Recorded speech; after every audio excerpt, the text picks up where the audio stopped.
But we normally have a shortage of fodder in the entire county, not only in Taveta, but in the entire county. So under such scenarios, like currently, you'll find that most farmers are very desperate, so they end up purchasing fodder that is of low quality and low quantity, thus compromising the amount of milk that they are supposed to produce. So that's why with us we had to come with a very sustainable plan to produce fodder that is that first it takes short period to mature. Then 2, we make sure that we harvest at the right stage and time. Then 3, we have incorporated the best techniques that can sustain the quality. We have around 30,000 dairy animals, around 150,000 beef animals. And all these livestock are dependent on our pasture or rangeland to be able to support them in terms of livestock feed.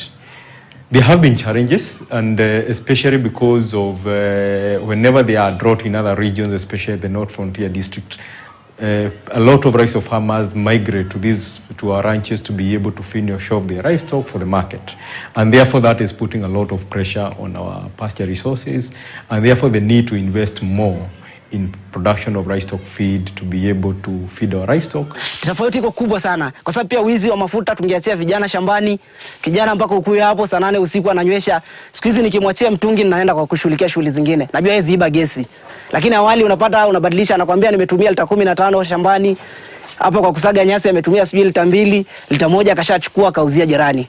Inakuwa matatizo. Ila gesi imeondoa changamoto mingi sana. According to Darius Msaga, the new farming techniques has tremendously increased the milk production from 40 liters to 60 liters per day from the 3 animals, as the government is said to establish the county livestock feed policy and strategy. We have come up with a new plan to increase the milk production. We are targeting 400 liters per day. Now with that, we have set a plan to increase the number of animals. That is, we are going for the in-calves only. As a county government, we recognize the gaps in terms of policies that exist within the livestock feed sector. And therefore, we have partnered with the FAO, with the SNV Netherlands, and different other agencies to come together and come up with a policy on livestock feed. We are in the process of finalizing the county feed strategy, and we believe this is a strategy that is going to help us as a county to be able to assist our livestock farmers to invest heavily in production livestock feed. There is no success without challenges, as the farmers shared some of the downside of what they do and their experiences after replacing petrol with gas. Wale mafundo wanaotutengenezea hii system ya kutumia gesi bado hawana ufahamu wa kutosha. Mara nyingi inabidi tuende Tanzania tukachukue mafundi ndio waje watengeneze, kwa kuwa hili mfumo umetokea kwa majirani zetu hapa Tanzania. Yeah. So hiyo tuseme ndio challenge kubwa. Ombi langu ni kwamba kama ni chombo ambapo tunaweza mashini ambayo inaweza tumia gas, hiyo ingekuwa ni rahisi sana, kwa sababu ninajua hii kitu kimeumbwa na maumbile yake ni ya kutumia gasi. Sasa according to me niliona maybe inaweza kuwa disadvantage kwa sababu unatumia mashine ambapo inatumia petroli na inagesia kwa gasi. Inaweza kuwa mbele, nikienda mbele itakuwa ni maumivu. The innovation is now a challenge to other stakeholders in the agriculture and livestock sector to adopt technology as an alternative solution to energy, sustainable cheap food production system, and measure to air pollution. Hezron Kimari, KTN News, Taveta, Taita Taveta County. Thank you, Kimari, for that story. Still touching on the youth, their creativity when it comes to issues to do with managing issues to do with agriculture, providing food, and how climate change has forced them to be creative in that aspect. But remember, on set with me is Clive Andere, Youth Climate Policy Advisor, and also climate activist, and Keith Andere, Executive Director, African Youth Commission. Now, Clive, let's just talk about the fact that the issues to do with youth in the country is us on our own championing issues to do with climate change. As a young climate activist, what are you doing to make sure that this message gets out there? Yes, now close to 5 years we've been working more on activism space championing for youthful inclusion in decision-making processes, putting pressure on governments to take critical decisions on mitigating climate change, and also putting them to account on their climate inaction. And so within this duration of close to 5 years, we've been having more challenges and also some negative impacts. And therefore, on our side, we've been witnessing, like when you organize an activism march, you find that there is illegal detention for young people. You find there is smoke screen being set to, just deter young people from, having those dialogues or those marches. Yes, it is a peaceful demonstration within, the streets, as enriched in the Kenyan Constitution rights to demonstrate. But also you find, also not only in Kenya, but also in international system, the system, it is set to, put pressure on young people, not to, enhance their voices or amplify their voices. But young people have been breaking boundaries, just trying to, ensure that we are putting our leaders to account.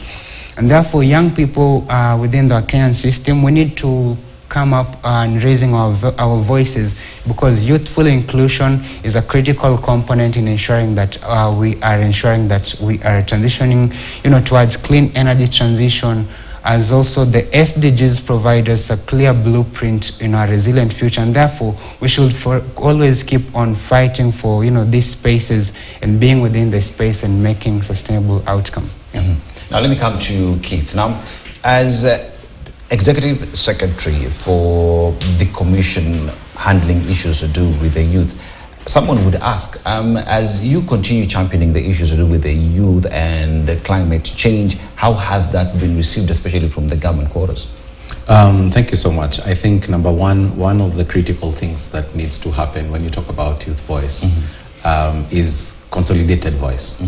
Otherwise it becomes noise, So how do we self-organize ourselves to ensure that we have consolidated voice? That number one, before we keep talking about going into a table, before we walk into any room and expect a table, how have we organized our positions, our thoughts, our demands, our priorities, our asks in this table, our contribution? Because it's not always about going to the table to ask for something, to demand for something, but also what are we taking to this table? Right? And so that is what the African Youth Commission is set out to do. Of course, we are a commission, but we identify ourselves as a network because it's a network of networks of youth organizations. We call them youth structures because, it can be fluid in any way you want to look at it. It can be solid structure, like a normal CSO organization or so on and so forth. And so we aim to amplify the voices of young people by connecting the local grassroots organization. Those vikundis were being asked to go and do 15 people and then go and get Fuliza, or is it Hustler Fund? That kind of organization. How do they contribute to global discussions like COP process, for example? Because issues of climate change, and not even just climate change, policy issues are very technical issues. And so if you're not technical, it ends up very sadly becoming an elite conversation. So the African Youth Commission is here to now try and bridge that gap in terms of making sure that we take advantage of various policy advocacy processes. For example, the Climate Action Week, the Climate Summit, the CCDA, and all these negotiation and policy discussions and processes, especially those at regional and global level, that we ensure that young people are engaged and meaningfully so by making sure that we have some capacity strengthening session.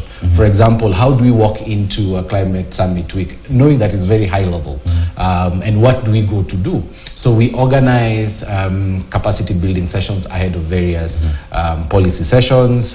We do pre-youth events to make sure that we're also listening and providing a youth-led space, because one of the challenges that we've seen across the continent is that many spaces that exist are not youth-owned spaces. And so when you go into somebody else's space, then you work with the dictates of those people. You're a visitor. Of course, so they say, thank you very much, we've seen and heard from everybody else. Is there anybody from the youth?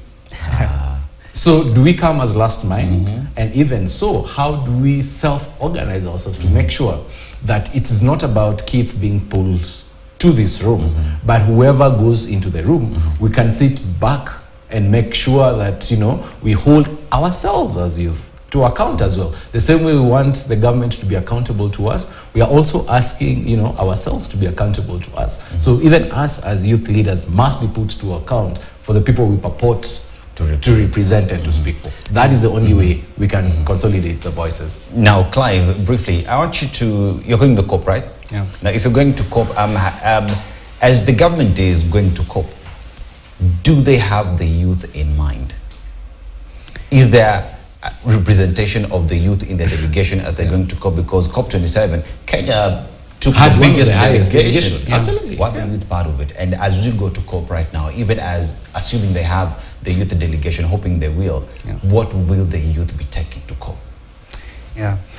Just briefly, during the African Youth Climate Assembly, the president reiterated the importance of, you know, youthful inclusion in these processes. And you know, there's still no clear mechanisms on how young people are going to include it within the COP delegation. But I know there's a maybe 90% chance there's a youth delegation to COP28. But again, we need to have this frank conversation whereby, you know, young people know how to join the delegation, how to take part in those critical discussions, and also what is our substantive report within this delegation. Just briefly, for instance, COP28, marking the conclusion of the first global stock-taking process, is a critical landmark, and young people need to be there because, you know, the future generation. And now young people need to come up also with the critical mechanisms that, you know, can add into global stock-taking process, you know, assessing the global stock-take process and climate action within the next NDC and also the next GST in 2028. And now, therefore, yes, this is a critical question, and now the government needs also to come with mechanisms on now how we can train a youthful delegation, train them on negotiations, not just having, you know, this, you know, conventions that are not clear within our system. Finally, I just want you to mention your X handle and you as well, so that people can know where to get you. Your X handle? Yeah, mine is Donnelly Clive. At Donnelly Clive? At Andere KE, at AY Commission. Yeah. And yes, indeed, gentlemen in studio, talking about the position of the youth in this conversation on climate change, what our action should be as the young people, that we deserve to sit on the table. If the table is not there, we will sit on the floor. And if the floor is not there, we bring our own mic, because one way or the other, our voices must be heard. And even as governments and technocrats plan to go to COP28, that we must have a seat on the table, because we will stay longer on the face of the earth. Therefore, we must dictate how we want to live in that future. As Clive says, as Andere says, we are the leaders of today, not tomorrow. My name is Dennis Aseto. Many thanks for watching. Eric Latif will be coming in for the primetime news. But from me, good night and enjoy the rest of your viewing.